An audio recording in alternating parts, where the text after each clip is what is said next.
Doktor Osborne je teraz pripravený zdieľať s vami úvodnú časť svojej knihy Príjmi zázračné uzdravenie. Dve dôležité posolstvá z tejto časti sa zaoberajú témou uzdravovateľ. Autor hovorí, prvým krokom k prijatiu zázračného uzdravenia je poznanie, že doba zázrakov nepominula a že fyzické uzdravenie je súčasťou dnešnej Kristovej služby. Teraz je tu doktor T.L. Osborne so svojím posolstvom Uzdravenie pre dnešok. V biblických dňoch boli chorí uzdravení, slepí dostali zrak, hluchý sluch, chromí chodili, malomocní boli očistení, Božou mocou boli uzdravené všetky možné choroby. A tieto zázraky sú aj pre nás dnes, rovnako ako boli pre ľudí vtedy. Je 5 základných dôvodov, prečo toto môžeme vedieť. Teraz vám ich veľmi rýchlo poviem. Po prvé, Boh je uzdravovateľ. Po druhé, Ježiš Kristus uzdravoval chorých. Po tretie, prikázal učeníkom, aby uzdravovali. Po štvrté, robila to aj prvá cirkev. Po piaté, Ježiš poveril všetkých veriacich, aby uzdravovali. Ešte raz. Po prvé, Boh je uzdravovateľ. Exodus 15:26. A nikdy sa nezmenil. V Malachiášovi 3:6 hovorí, ja som Pán a ja sa nemením. Po druhé, Ježiš Kristus uzdravoval chorých a on sa nikdy nezmenil. Židom 13:8 hovorí, Ježiš Kristus je ten istý včera, dnes a navždy. Po tretie, Ježiš prikázal svojim učeníkom, aby uzdravovali chorých. A pravý Kristov učeník je dnes rovnaký, ako bol vtedy. Ján 8:31 hovorí, ak zostávate v mojom slove, ste naozaj moji učeníci. Zázraky uzdravenia sa prejavovali v službe rannej cirkvi. A pravá cirkev sa nikdy nezmenila. Dielo a služba prvých apoštolov je vzorom a príkladom pre pravú cirkev až do skončenia sveta. Po piaté, Ježiš poveril všetkých učeníkov medzi všetkými národmi až do konca sveta, aby kládli ruky na chorých, zasľúbiac im, že sa zotavia. Marek 16. A pravdou je to, že praví učeníci sa nikdy nezmenili, lebo Ježiš povedal, ak veríte vo mňa, tiež budete činiť skutky, ktoré ja robím. To je v Jánovi 14, verš 12. Zázračné uzdravenie sa vykonávalo poprvé cez hovorené slovo Boha, potom cez službu Pána Ježiša Krista, potom cez jeho učeníkov, ktorí konali podľa jeho slova a nasledovali jeho príklad, neskôr cez moc vzkrieseného Krista a Ducha Svätého, ktorá sa prejavovala v ranej cirkvi, a napokon cez toho istého vzkrieseného Krista a toho istého Ducha Svätého, ktorí pôsobili v životoch všetkých veriacich po celom svete. A preto doba zázrakov nikdy nepominula. A fyzické uzdravenie je rovnakou súčasťou Kristovej služby, ako to bolo aj kedysi. A to, čo urobil pre 10 000 iných ľudí,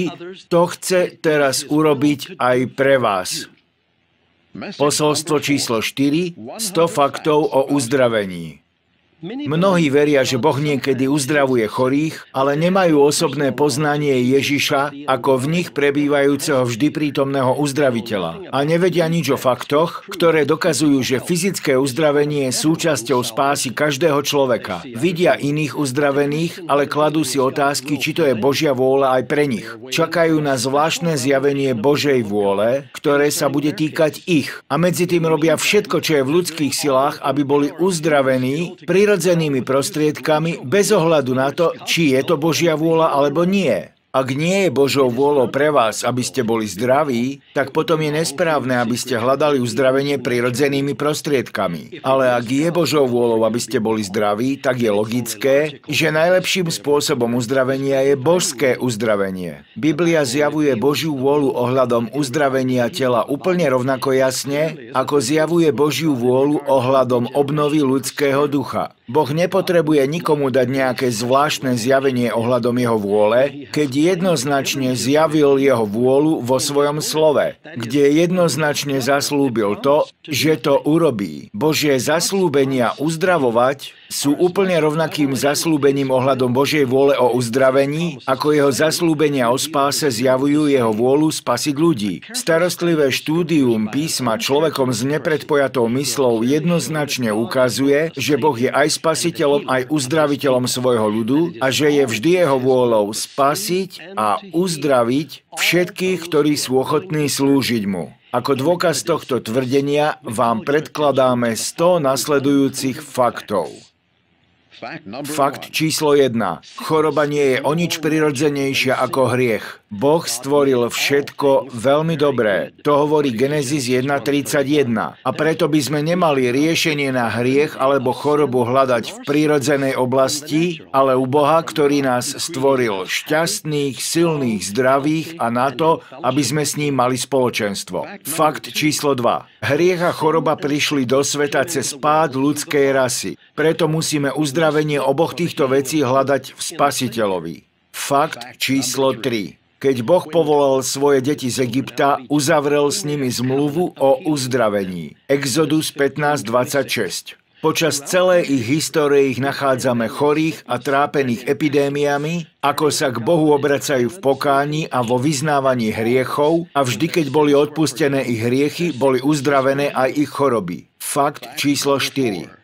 V Numeri 21.8 Boh uzdravil tých, ktorí boli pohrízení ohnivými hadmi, keď sa pozerali na medeného hada na tyči, čo je symbolom Golgoty. Ján 3, 14, 15. Ak bol vtedy uzdravený každý, kto sa pozrel na medeného hada, tak je logické, že dnes môže byť uzdravený každý, kto sa pozerá na Ježiša. Fakt číslo 5. Ježiš povedal v Jánovi 3, 14, 15. Ako Mojžiš povýšil hada na púšti, tak za tým istým účelom musí byť povýšený Syn človeka. Pozrite si tiež Numeri 21, 4 až 9.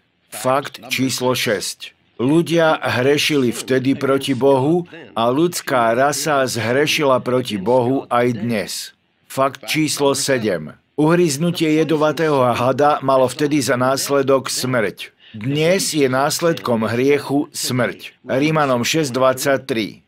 Fakt číslo 8. Ľudia vtedy kričali k Bohu a on počul ich volanie a poskytol im liek. Vyvýšeného hada. Tí, ktorí dnes kričia k Bohu, zistujú, že Boh počul ich volanie a poskytol im liek. Vyvýšeného Krista. Fakt číslo 9. Tento liek bol vtedy pre každého pohryznutého. Dnes je liek pre každého, kto verí. Ján 3.16. Fakt číslo 10. Vo svojom lieku dostali aj odpustenie hriechov, aj uzdravenie pre svoje telá. V Kristovi dnes prijímame aj odpustenie našich hriechov, aj uzdravenie našich chorých tiel. Fakt číslo 11. Vtedy nebola žiadna výnimka. Liek bol pre každého, kto bol uhryznutý. A ani dnes nie sú žiadne výnimky. Náš liek je pre každého, kto verí. Fakt číslo 12. Vtedy mal každý prikázané osobne sa pozrieť na liek. Dnes platí pre každého príkaz osobne veriť v Krista. Fakt číslo 13. Vtedy nemuseli žobrať Boha o niečo ani prinášať žiadnu obeť. Bola iba jedna podmienka, ten, kto sa pozrie na hada. Ani my dnes nemusíme žobrať, ani Kristovi prinášať obeť. Je len jedna podmienka, každý, kto verí. Fakt číslo 14. Vtedy sa nemali pozerať na Mojžiša, ale radšej na liek.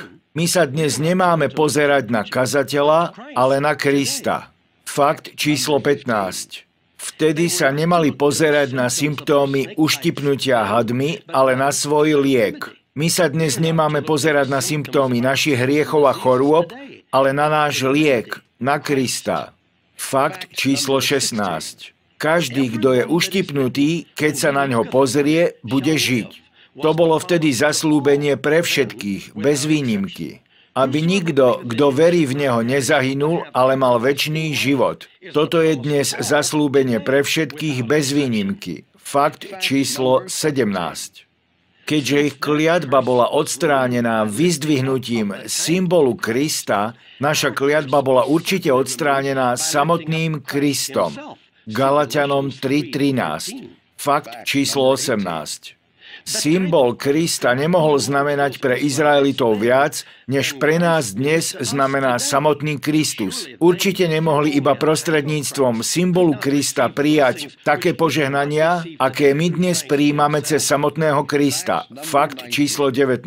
V Žalme 91 Boh sľubuje ochranu pre naše telo, rovnako ako aj pre ducha, ak prebývame v ňom. V Novej zmluve Ján praje, že by si sa mal vo všetkom dobre a že by si bol zdravý tak, ako sa má dobre tvoja duša. 3. Jánov 2. Obe miesta písma ukazujú, že Božou vôľou je, aby sme boli rovnako zdraví na tele, ako sme na duchu. Nikdy nie je Božou vôľou, aby náš duch bol chorý, nikdy nie je Božou vôľou, aby naše telo bolo choré. Fakt číslo 20. V 2. Kronickej 16 král Aza zomrel vo svojej chorobe, pretože v nej nevyhľadával Pána, ale lekárov. Zatiaľ, čo král Ezechiáš žil, pretože vyhľadával Pána a nie lekárov. Izaiáš 38.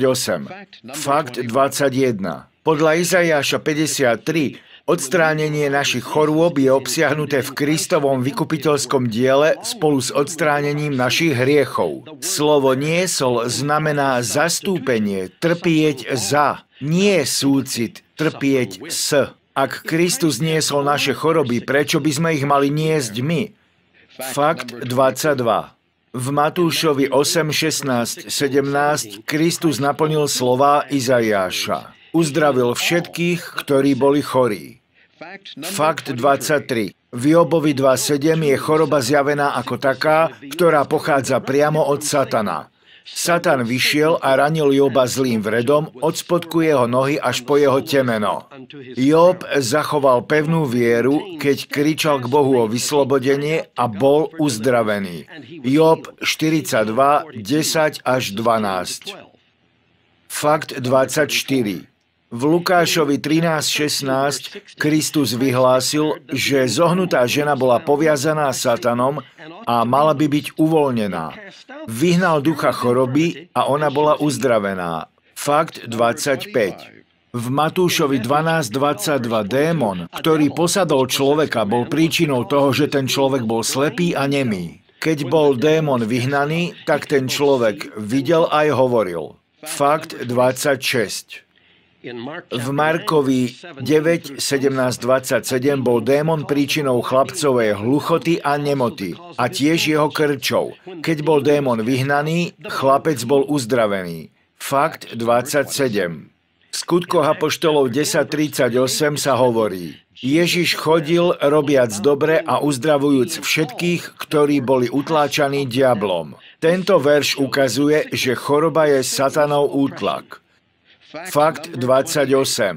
Prvý list Jánov 3.8 nám hovorí: Na to sa zjavil Syn Boží, aby skazil, zničil diablove diela. Choroba je súčasťou satanových skutkov. Kristus počas svojej pozemskej služby vždy pristupoval k hriechom, chorobám a démonom rovnako. V jeho očiach boli všetky ohavné a všetky karhal, vyháňal. Na to sa zjavil, aby ich všetky zničil. Fakt 29. Ježiš nechce, aby diablové diela pretrvávali v našich fyzických telách. Na to sa zjavil, aby ich zničil. Nechce, aby rakovina, mor, kliatba, diablové diela pretrvávali v jeho vlastných údoch. 1. Korinským 6.15 hovorí: Či neviete, že vaše telá sú údmi Kristovými? Fakt 30. V Lukášovi 9.56 Ježiš povedal: Syn človeka neprišiel zahubiť ľudské duše, ale spasiť ich. Choroba ničí a preto nie je od Boha. Kristus prišiel, aby nás spasil. Slovo spasil pochádza z gréckeho sozo, čo znamená vyslobodiť nás, zachrániť, ochrániť nás, uzdraviť nás, dať nám život, učiniť nás neporušenými. Ale nikdy nie na to, aby nás zničil. Fakt 31. V Jánovi 10.10 Ježiš povedal: Zlodej, a hovorí tu o satanovi, nejde na iné, iba na to, aby kradol, zabíjal a ničil. Ja som prišiel na to, aby mali život a aby ho mali v hojnosti. Fakt 32. Satan je vrah a jeho choroby sú ničiteľmi života. Jeho choroby sú zlodejmi šťastia, zdravia, peňazí, času a úsilia. Kristus prišiel, aby nám dal hojný život v našom duchu a aj v našom tele. Fakt 33. V 2. Korinským 4, 10, 11 máme zaslúbenie Kristovho života v našom smrteľnom tele. Fakt 34. List Rímanom 8.11 nás učí, že prácou ducha je obživovať naše smrteľné telo v tomto živote. Fakt 35. Satanovým dielom je zabiť nás. Kristovo dielo je na to, aby dávalo život. Fakt 36. Satan je zlý, Boh je dobrý. Zlé veci pochádzajú od Satana, dobré od Boha. Fakt 37. Choroba je preto od Satana a zdravie je preto od Boha. Fakt 38.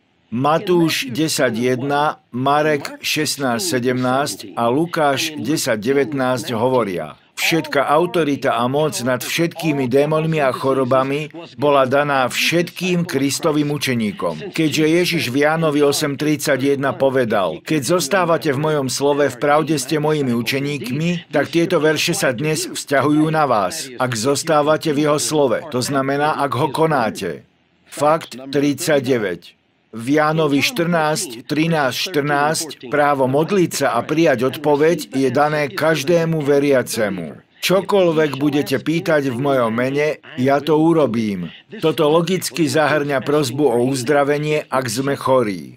Fakt 40. V Matúšovi 7 až 11 Boh zasľubuje: Každý, kto prosí, dostane. Toto zasľúbenie je pre vás, zahŕňa všetkých, ktorí sú chorí. Fakt 41.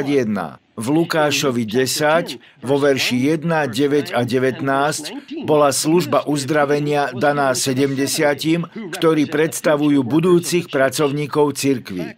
Fakt 42. V Markovi 16.17 bola služba uzdravenia daná všetkým tým, ktorí veria evanjeliu, to je s tým, ktorí konajú podľa evanjelia, teda tým, ktorí praktizujú, konajú slovo. Fakt 43. V Jakubovi 5.14 sú službou uzdravenia poverení starší zboru.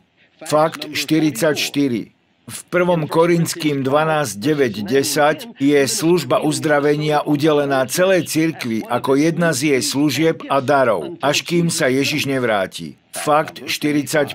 Ježiš nikdy nikoho neposlal kázať evanjelium bez toho, aby do toho nezahrnul uzdravovanie chorých. V Lukášovi 10, 8, 9 povedal: Do ktoréhokoľvek mesta vojdete, uzdravujte nemocných, ktorí sú v ňom. Tento príkaz sa vzťahuje aj na dnešnú službu. Fakt 46. Ježiš povedal, že bude pokračovať v tých istých skutkoch cez veriacich, keď bude s Otcom. V Jánovi 14.12 povedal: Amen, amen vám hovorím, že ten, kto verí vo mňa, skutky, ktoré ja činím, bude aj on činiť.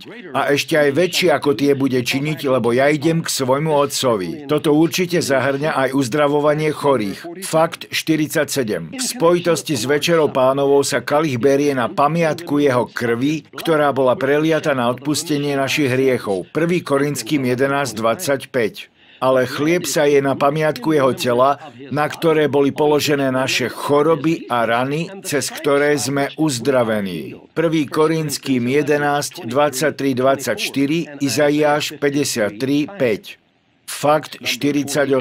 V Markovi 7.13 Ježiš povedal, že určití učitelia zbavovali Božie slovo moci svojim podaním, tradíciou. Ľudské myšlienky a teórie po storočia bránili tomu, aby sa kázali časti evanjelia o uzdravení a aby sa podľa nich konalo tak, ako sa to dialo v ranej cirkvi. Fakt 49. Podľa jednej tradície Boh chce, aby niektoré jeho deti trpeli chorobou a preto vraj, keď sa za nich niekto modlí, nie sú uzdravení, pretože nie je jeho vôľou ich uzdraviť. Keď v Markovi 9 Ježiš uzdravil démonom posadnutého chlapca, ktorého učeníci nemohli uzdraviť, verš 18, tak dokázal, že Božou vôľou je uzdraviť dokonca aj tých, ktorí nedokázali prijať uzdravenie. Ba čo viac, zlyhanie v uzdravení chlapca nepripísal Božej vôli, ale neviere svojich učeníkov. Matúš 17, verš 19 a 20.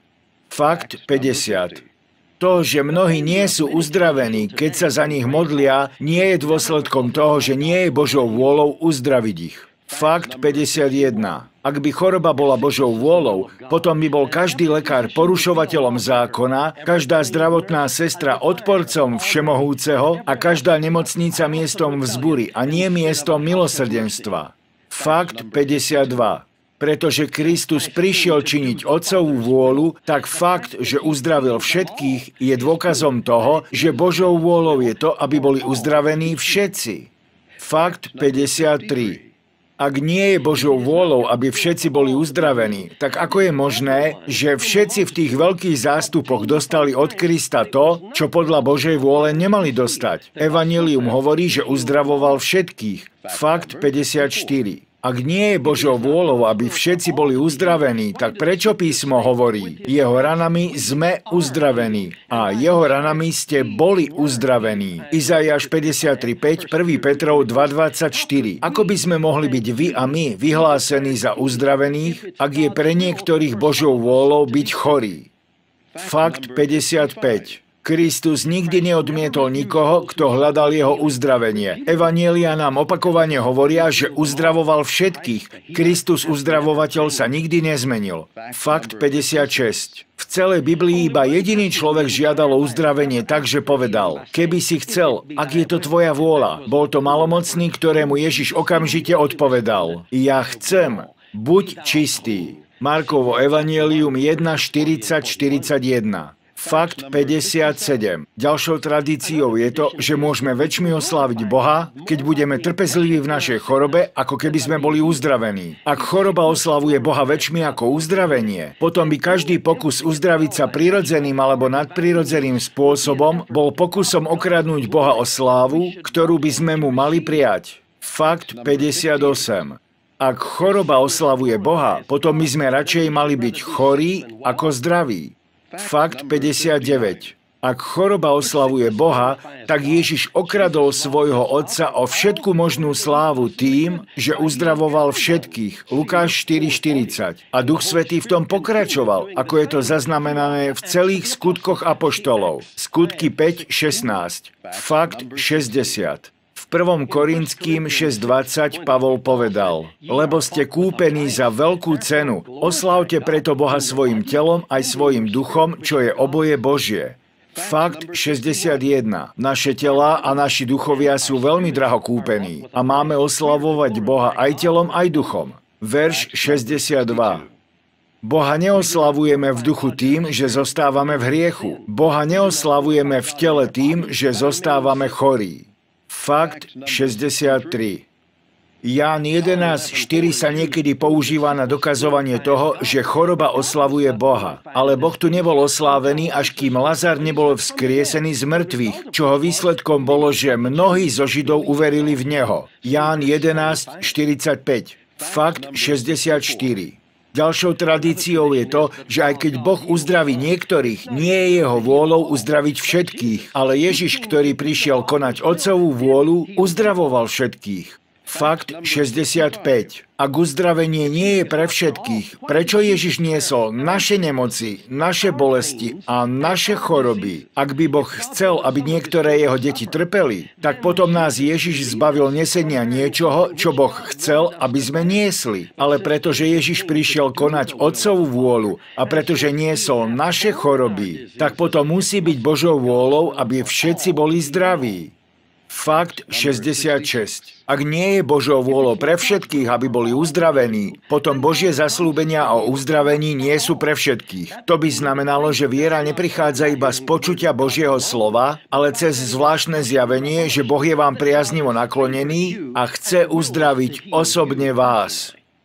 Fakt 67. Ak Božie zasľúbenia pre uzdravenie nie sú pre všetkých, potom by sme nemohli poznať, aká je Božia vôľa výlučne na základe čítania Božieho slova. To znamená, že by sme sa museli modliť, kým Boh neprehovorí priamo k nám v každom konkrétnom prípade. Nemohli by sme považovať Božie slovo ako slovo hovorené priamo k nám, ale museli by sme zatvoriť Bibliu a modliť sa za priame zjavenie od Boha, aby sme vedeli, či je jeho vôľou uzdraviť každý prípad. A to je absurdné. Božia vôľa je pre všetkých.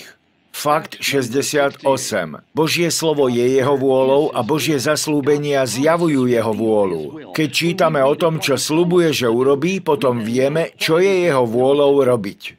Fakt 69. Pretože je napísané, že viera prichádza z počúvania Božieho slova, potom najlepší spôsob, ako vo vašom srdci vybudovať vieru, že Boh je ochotný vás uzdraviť, je počúvať tú časť Božieho slova, ktorá zasľubuje uzdravenie. Fakt 70. Viera pre duchovné uzdravenie prichádza z počutia evanjelia. On niesol naše hriechy. Viera pre fyzické uzdravenie prichádza z počutia evanjelia. On niesol naše choroby. Fakt 71. Máme kázať evanjelium, že on niesol naše hriechy každému stvoreniu. Máme kázať evanjelium, že on niesol naše choroby každému stvoreniu. Fakt 72. V Jánovi 14, 12 a 14 Kristus zdôraznil svoj sľub. Čokoľvek budete pýtať v mojom mene, ja to urobím tým, že ho zopakoval dvakrát. A on z tohto zasľúbenia uzdravenie nevynechal. Čokoľvek obsahuje aj uzdravenie. Toto zasľúbenie je pre všetkých. Fakt 73. Ak uzdravenie nie je pre všetkých, tak Kristus mal bližšie učiť svoje zasľúbenie z Marka 11.24 takto. Všetko, za čokoľvek sa modliac prosíte, okrem uzdravenia, verte, že dostanete a budete to mať. Ale neurobil to. Uzdravenie je preto obsiahnuté v slove všetko. Toto zasľúbenie je tu pre vás. Fakt 74.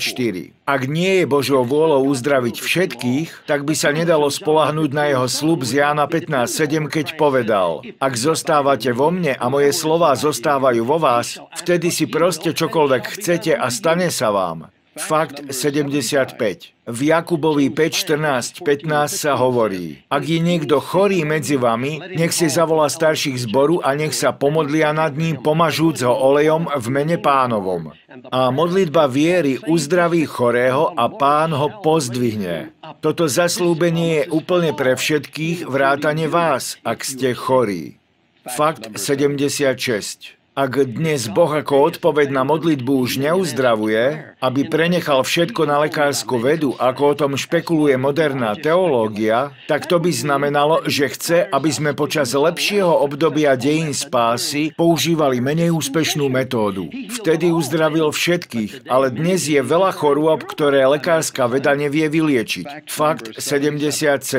Pavol nám hovorí, že Boh nás prihotoví ku každému dobrému skutku, 2. Timoteovi 2.21, dokonalých ku každému dobrému skutku pripravených, 2. Timoteovi 3.17, aby sme hojnili na každý dobrý skutok, 2. Korinským 9.8. Chorý človek nemôže vyhovieť týmto veršom. Tieto podmienky by neboli možné, ak by uzdravenie nebolo pre všetkých. Alebo je uzdravenie pre všetkých, alebo sa tieto verše nevzťahujú na všetkých. Fakt 78. Telesné uzdravenie v Novej zmluve bolo nazvané milosrdenstvom. A bolo to Božie milosrdenstvo, ktoré ho vždy pohlo k tomu, aby uzdravoval všetkých chorých. A jeho zasľúbenie znie: Jeho milosrdenstvo je hojné voči všetkým, ktorí na neho volajú. Žalm 86.5. A toto sa týka dnes aj vás. Fakt 79. Správny preklad Izaiáša 53.4 znie: Určite, istotne, vzal na seba naše choroby a niesol naše bolesti. Aby som dokázal, že naše choroby boli odnesené Kristom rovnako, ako boli ním odnesené naše hriechy, tak to isté hebrejské slovo pre vziať a niesť je rovnako použité pre choroby, ako aj hriechy. Pozrite si verš 11 a 12. Fakt 80. Kristus bol učinený za nás hriechom, 2. Korinským 5.21, keď niesol naše hriechy. 1. Petrov 2.24. Kristus bol za nás učinený kliatbou, Galatským 3.13, keď niesol naše choroby. Matúš 8.17. Fakt 81. Keďže Kristus niesol naše hriechy, koľkým chce Boh odpustiť? Odpoveď: každému, kto verí. Keďže Kristus niesol naše choroby, koľkých chce Boh uzdraviť? Odpoveď: on uzdravil všetkých. Fakt 82.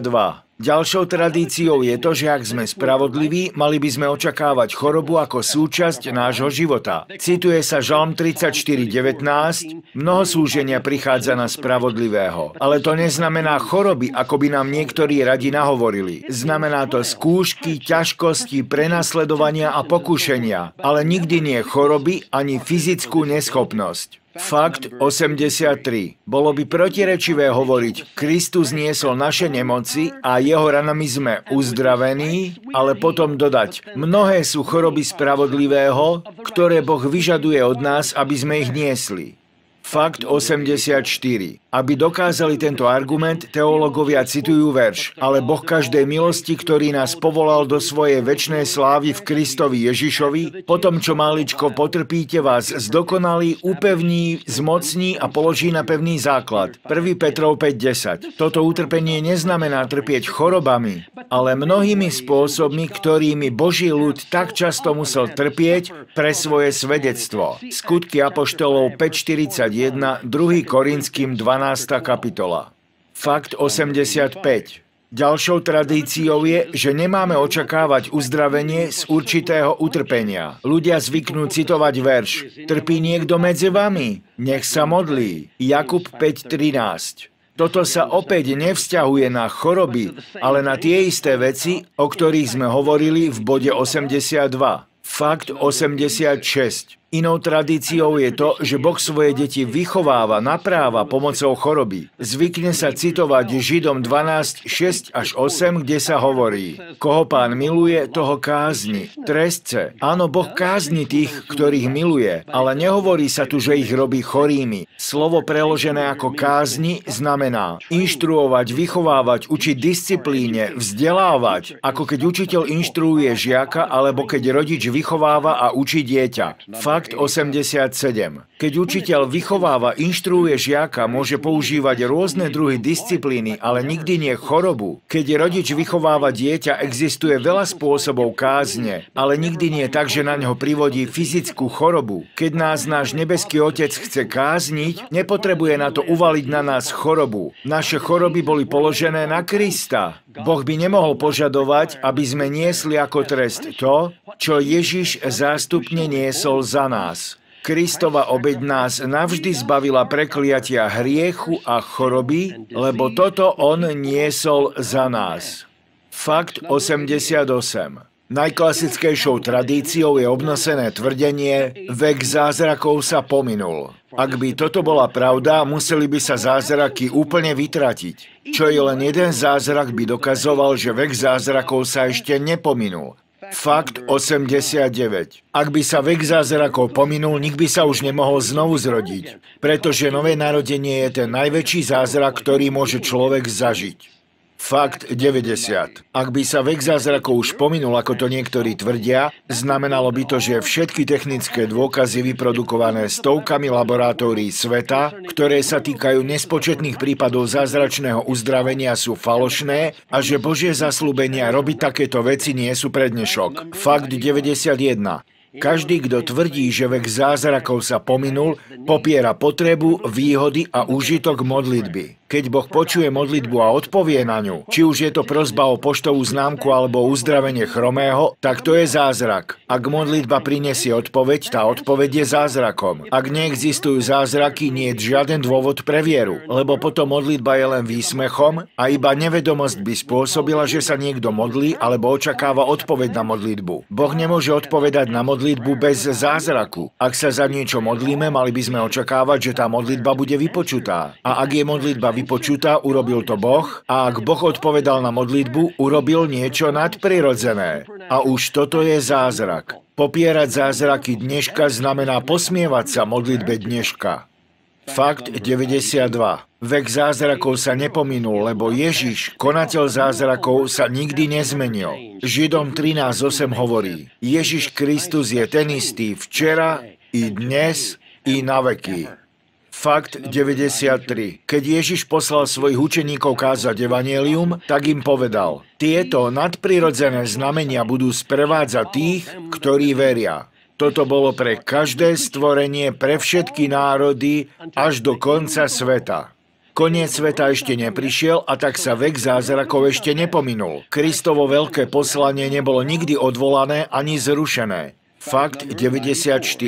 Kristovo zasľúbenie pre ducha, že bude spasený, je v jeho veľkom poslaní a je pre všetkých. Kristovo zasľúbenie pre telo, že sa uzdraví, je v jeho veľkom poslaní a je pre všetkých. Popierať, že jedna časť jeho veľkého poslania je prednešok, znamená popierať, že druhá časť je prednešok. Kým platí jeho veľké poslanie, nespasení môžu byť uzdravení duchovne a chorí môžu byť uzdravení fyzicky, cez vieru v evanjelium. Zástupy čestných ľudí po celom svete prijímajú úžitok aj fyzického, aj duchovného uzdravenia cez ich jednoduchú vieru v Božie zasľúbenia. Fakt 95. Kristus niesol vaše hriechy, aby vám mohlo byť odpustené. Večný život je váš. Nárokujte si toto požehnanie a vyznajte ho vierou a Boh ho učiní platným vo vašom živote. Fakt 96. Kristus niesol vaše choroby, aby ste vy mohli byť uzdravení. Božie zdravie je vaše. Nárokujte si toto požehnanie a vyznávajte ho s vierou. A Boh spôsobí, aby sa prejavilo vo vašom tele. Fakt 97. Rovnako ako všetky Kristove dary vykúpenia, aj uzdravenie sa musí prijať iba jednoduchou vierou, bez prirodzených prostriedkov. A keď sa príjme, musí byť určené iba pre službu Kristovi a jeho slávu. Fakt 98. Keďže Rimanom 8.32 platí aj dnes, Boh je rovnako ochotný uzdraviť veriacich, ako je ochotný odpustiť neveriacim. To znamená, že ak vtedy, keď ste boli nespasení, bol Boh ochotný vám odpustiť, tak teraz, keď ste jeho deti, je ochotný vás uzdraviť. Ak bol dosť milosrdný na to, aby vám odpustil, keď ste boli neobrátení, tak je dosť milosrdný, aby vás uzdravil teraz, keď ste v jeho rodine. Fakt 99. Musíte prijať Božie zasľúbenie ako pravdivé a veriť, že vám je odpustené ešte predtým, ako okúsite radosť duchovného uzdravenia. Musíte prijať Božie zasľúbenie ako pravdivé a veriť, že ste uzdravení ešte predtým, ako môžete okúsiť radosť z fyzického uzdravenia. Fakt číslo 100. Všetci hriešnici, ktorí ho prijali, sa narodili z Boha. Ján 1, verš 12 a 13. Všetci chorí, ktorí sa ho dotkli, boli uzdravení. Marek 6.56. Keď kážeme, že Božou vôľou je vždy uzdravovať, okamžite sa niekto spýta, ako by sme potom mohli zomrieť. Božie slovo hovorí, keď odnímaš ich ducha, mrú a navracajú sa k svojmu prachu. Žalm 104.29 a Job 5.26 hovorí, v plnosti veku vojdeš do hrobu, ako sa hromadia snopy v pravý čas. Aby sme sa dožili plnosti veku a aby Boh mohol odňať nášho ducha, na to nie je potrebná pomoc rakoviny ani nejakej inej choroby. Keďže ste Božie deti, tak Božou vôľou pre vašu smrť je to, aby ste po prežití plodného života, naplniac počet svojich dní, jednoducho prestali dýchať a zaspali v Kristovi a aby ste sa zobudili na druhej strane a žili s ním na veky. 1. Tesalonickým 4.17 hovorí, takto vždy budete s Pánom. Toto je skutočne požehnaná nádej spravodlivého. Žalm 91, 14 a 16 zaznamenáva takéto úžasné zasľúbenie, keď nám tu Boh hovorí. Pretože sa láskou vinie ku mne, vyslobodím ho, vyvýšim ho, lebo pozná moje meno. Bude na mňa volať a ja mu odpoviem. Ja s ním budem v jeho súžení, vytrhnem ho a oslávim ho. Nasítim ho dlhým životom a ukážem mu svoje spasenie.